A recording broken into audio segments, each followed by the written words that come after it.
Kamalapur police స్టేషన్లో Kazipet ACP Pingili Prashanth Reddy విలేకరుల సమావేశం నిర్వహించారు. వంగపల్లి గ్రామంలో ఓ గర్భిణీ స్త్రీపై పాశవికంగా దాడి చేసి గాయపరిచి తన మెడలోని పుస్తెల తాడు చోరీ చేసి పారిపోయిన వ్యక్తిని నేడు ఉదయం కమలాపూర్ మండల కేంద్రంలో వాహన తనిఖీలు చేస్తూ ఉండగా చిలువేరు ప్రశాంత్ అనే వ్యక్తి పారిపోయే ప్రయత్నం చేయగా అతన్ని పట్టుకుని విచారించగా పలు దొంగతనాలకు పాల్పడినట్లు విచారణలో వెల్లడైంది. అతడి వద్ద నుండి సుమారుగా 7.5 లక్షల రూపాయల విలువైన 8 తులాల బంగారం స్వాధీనం చేసుకుని కేసు నమోదు చేసి రిమాండ్కు తరలించినట్లు కాజీపేట ఏసీపీ పింగిలి ప్రశాంత్ రెడ్డి తెలిపారు. ఈ కార్యక్రమంలో సీఏ హరికృష్ణ, ఎస్ఐ వీరభద్రరావు సిబ్బంది పాల్గొన్నారు. కమలాపూర్ మండలంలోని వంగపల్లి గ్రామంలో ఎస్సీ కాలనీలో ఒక 2 ఇళ్లలో తాళమేసిన ఇళ్లలో దొంగతనం జరిగింది. అదే రీతిన అదే కాలనీలో నివసిస్తున్న ఒక గృహిణి 7 నెలల గర్భవతి తన తల్లిగారింటికి వచ్చింది. ఆ ఇంటికి వచ్చిన అమ్మాయిని ఒంటరిగా ఉన్న చూసేసి అదే అదనుగా భావించి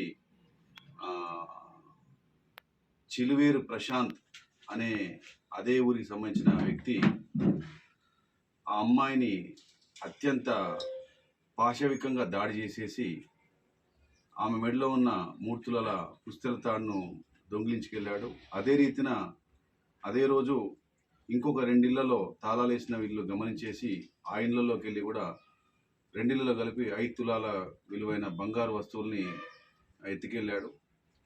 ఈ విషయంలో ఆ అమ్మాయికి చాలా దారుణంగా దెబ్బలు తాకాయి.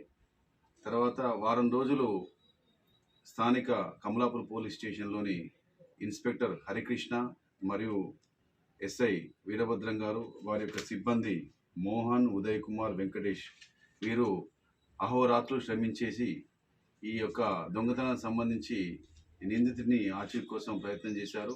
చివరికి ఈరోజు మధ్యాహ్నం పూట అతడు కమలాపూర్ బస్ స్టాండ్లో వాహన తనిఖీ చేస్తుండగా అతన్ని పట్టుకోవడం జరిగింది.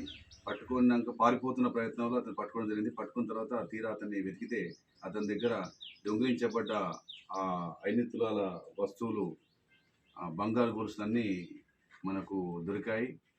తీరా అతన్ని ప్రశ్నిస్తే అతడు చేస్తున్న తీరేంటంటే ఒంటరిగా ఉన్న మహిళలు తాళమేసిన ఇల్లే లక్ష్యంగా చేసుకొని ఈ రకంగా చేశాడు.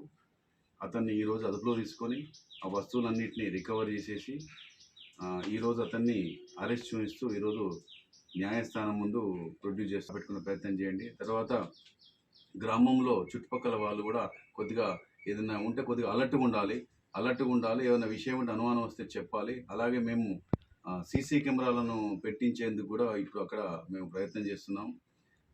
ఈ విషయంలో ప్రజలు జాగ్రత్తగా ఉండాలని గమనిస్తూ